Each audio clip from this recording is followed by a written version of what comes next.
Assalamualaikum warahmatullahi wabarakatuh. Alhamdulillahi rabbil alamin. Wassalatu wassalamu ala asyrafil anbiya'i wal mursalin. Habibina maulana Muhammadin wa ala alihi wa sahbihi ajmain. Man yahdillah fala mudhillalah wa man yudlil fala hadiyalah. Qala al-musannifu rahimallahu ta'ala wa nafa'ana bi'ulumihi fid dharain amin tsumma qala Babu fadli rami wa rukubi. Bermula ini adalah satu bab yang menjelaskan keutamaan memanah dan berkendaraan. Maksud berkendaraan ini adalah menunggang kuda. Kalau zaman kita sekarang dapat difahami, bab ini menjelaskan keutamaan kemahiran menggunakan senjata dan mengoperasikan kendaraan tempur. Baik. Dari Jabir bin Zaid dia mengatakan, aku melatih memanah seorang sahabat Rasulullah Muhammad SAW. Satu hari aku kecarian dia. Kutanya, apa sebab engkau terlambat?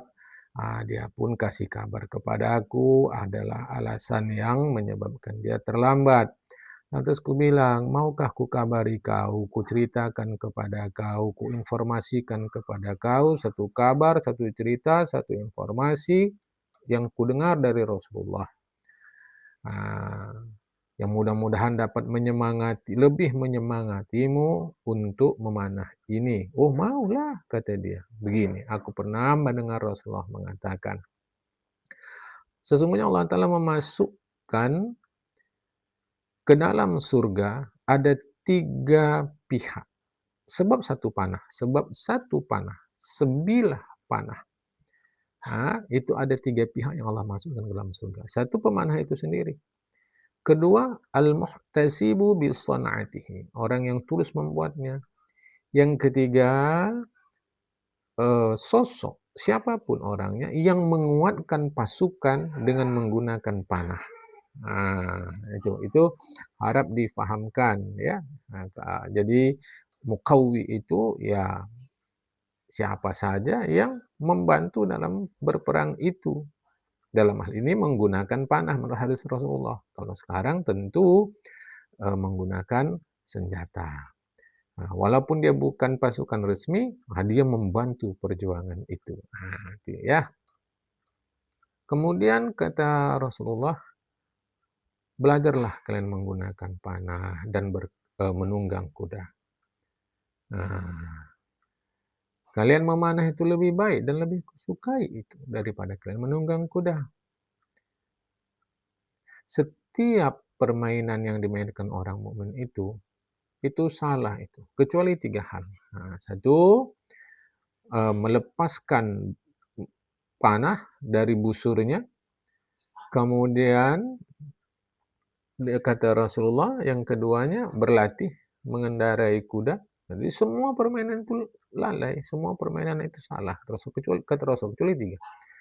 Satu, melepaskan panah dari busurnya. Maksudnya berlatih menggunakan panah. Ketiga, ta'dibu farasaka, melatih kuda kita. Tentu maksudnya berlatih menunggang kuda. Kemudian bersenang-senanglah dengan istri. Itu benar, tak ada masalah sama sekali, kata Rasulullah. Ya. Kemudian Makhul menyebutkan, sesungguhnya Khalifah Umar bin Khattab pernah menyampaikan arahan dalam bentuk surat, instruksi kepada penduduk negeri Syam. Hei, ajarkan anak-anak kalian berenang, memanah, dan menunggang kuda. Ajarkan mereka untuk mahir berkelit di antara sasaran-sasaran panah. Ikhtifa itu kan bersembunyi, berkelit. Pandai dia mahir mengelak di antara sasaran-sasaran panah itu. Dari Mujahid dia mengatakan, aku pernah dengan Abdullah bin Umar. Pandai sekali dia berada di antara 2 sasaran panah untuk menghindar. Padahal dia memakai gamis. Hudzaifah pun menyebutkan begitu. Wan Hudzaifah kana yashtaddu bin Hanafin qamisin wahid. Abdullah bin Umar mahir sekali. Yashtaddu bin Hanafin di antara 2 sasaran panah itu. Mahir sekali dia padahal dia menggunakan, apa namanya, memakai gamis. Pandai dia. Nah, jadi antara dua sasaran panah. Maksudnya pandai menghindar, pandai mengelak, pandai berkamuflase sehingga selamat menjadi korban panah. Ya. Seterusnya diriwayatkan dari Rasulullah, pernah Rasulullah berkata kepada Sa'ad pada perang Uhud, ya. Itu kata Rasulullah kepada Sa'ad pada perang Uhud. Irim ya Sa'ad, ayo panahkan wahai Sa'ad. Panahkan wahai Sa'ad. Semoga Allah membantumu. Semoga Allah membantumu. Kata Syekh Abdul Samarkand di dalam hadis ini menjelaskan keutamaan memanah. Karena Nabi tidak akan mengatakan kepada siapapun ungkapan fadaka abi wa ummi. Enggak. Kecuali kepada Sa'ad. Karena Sa'ad itu pemanah. Dan Nabi berdoa kepada Allah untuk Sa'ad, ya Allah, tepatkan sasaran panah Sa'ad. Kabulkanlah doanya ya Allah. Jadi ungkapan fadaka abi wa ummi ini ungkapan yang menunjukkan kekhususan keistimewaan Sa'ad sebagai seorang prajurit pemanah di mata Rasulullah. Itu kalau kita artikan secara makna, maksudnya adalah semoga Allah membantumu. Ya, kalau artinya secara literal, ayah dan ibuku menjadi tebusanmu. Nah, itu dia ya. Dari Amr bin Syurahbil, Nabi Muhammad SAW mengatakan, ini kata Rasulullah, ya, seekor unta adalah kemuliaan bagi pemiliknya. Seekor kambing adalah keberkatan. Kuda yang diikat di ubun-ubunnya itu adalah satu kebaikan sampai pada hari kiamat. Maksudnya kuda perang. Hadis lain, keutamaan, kemuliaan, keagungan itu ada di ubun-ubun seekor kuda. Kehinaan ada di ekor sapi. Maksudnya, apabila manusia menyibukkan mengambil bahagian dalam berperang untuk kebenaran, maka di situ ada kemuliaan Islam. Tapi kalau mereka meninggalkan perang, malah lebih sibuk hanya mengurus sapi untuk keperluan makan. Padahal saat itu diperlukan perang, tapi dia tak peduli. Mereka tak peduli, masyarakat tak peduli, hanya lebih sibuk mengurus pertaniannya saja. Padahal saat itu yang diperlukan perang. Maka akibatnya zalum, mereka hina. Nah, bukan berarti pertanian itu hina, tidak. Saat itu yang diperlukan perang, orang tak mau peduli lagi, hanya ngurus makan saja. Nah, itu berbahaya. Dari Amr bin Abbasah dari Nabi Rasulullah Muhammad SAW mengatakan, siapa yang memanah dalam rangka berperang di jalan Allah, fahuwa adlun muharrarun. Nah, itulah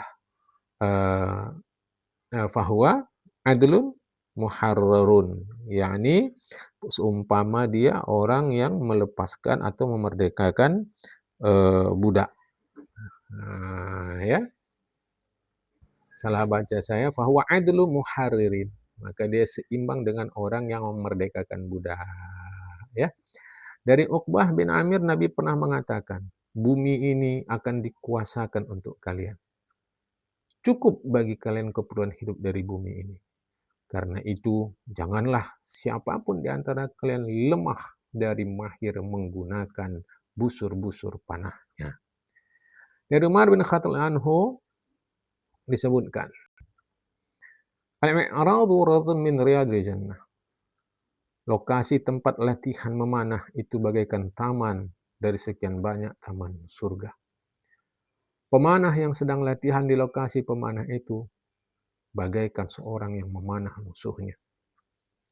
Dan orang yang memanah berhadapan dengan musuh menggunakan anak panahnya untuk mengalahkan musuh, maka setiap langkah yang dia langkahkan terhitung sebagai memerdekakan seorang budak.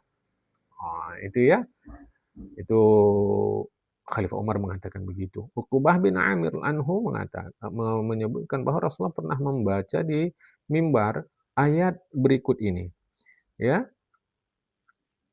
Surat Al-Anfal Surat 8 ayat 60. Bismillahirrahmanirrahim.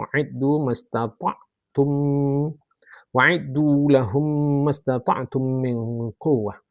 Sediakanlah menghadapi mereka kekuatan apa saja yang kalian miliki. Kemudian kata Rasulullah terkait ayat ini, ala innal quwwata ramyu.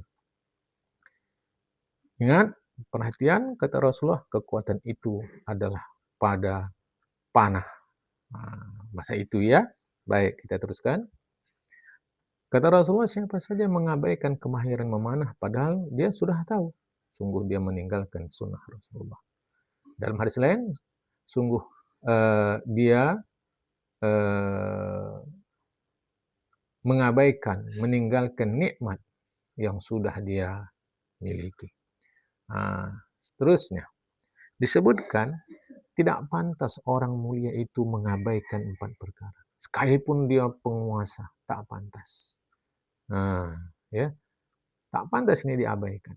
Ada 4. Pertama, berdiri dia dari majelisnya itu untuk menghormati orang tuanya. Itu tak pantas untuk ditinggalkan. Misalkan sedang berkumpul-kumpul begitu, tiba orang tua kita datang, kita tidak berdiri menyambutnya, itu tak pantas. Apalagi khidmatu lidayfihi, meladeni tamu. Tamu datang dia selalu aja macam tak diladeni, itu tak pantas. Wa qiyamu ala farsihi, kemahiran dia dalam menunggang kuda. Kemahiran dia dalam menunggang kuda. Tentu maksudnya ya merawat kuda, memahami kuda. Kemudian penghormatannya kepada guru yang telah dia ambil ilmunya. Itu tak pantas ditinggalkan. Jadi tidak menghormati orang tua, tidak menghargai tamu, tidak memperhatikan kendaraan. Kalau cara sekarang mungkin kita mobil, kalau cara Medan kereta atau sepeda motor itu tak dirawat, itu tak pantas. Kemudian tidak menghormati guru yang sudah kita ambil ilmu, itu tidak pantas. Kemudian diriwayatkan dari Anas bin Malik yang mengatakan pernah mendengar Rasulullah bersabda, di antara kemuliaan seseorang setelah dia menuntut ilmu adalah dia mempelajari kemahiran menggunakan panah. Ya Rasulullah, apalah pahalanya kalau kita belajar menggunakan panah? Kata Rasulullah, wahai Anas, siapapun yang memanah mengharapkan keridhaan Allah Ta'ala dan kemuliaan Islam, maka setiap panah yang meluncur itu dia hadiahkan Allah Ta'ala sesosok bidadari. Dibangunkan untuk dia di dalam surga kemah yang terbuat dari permata yang putih gemilang. Luas kemah itu seluas bumi.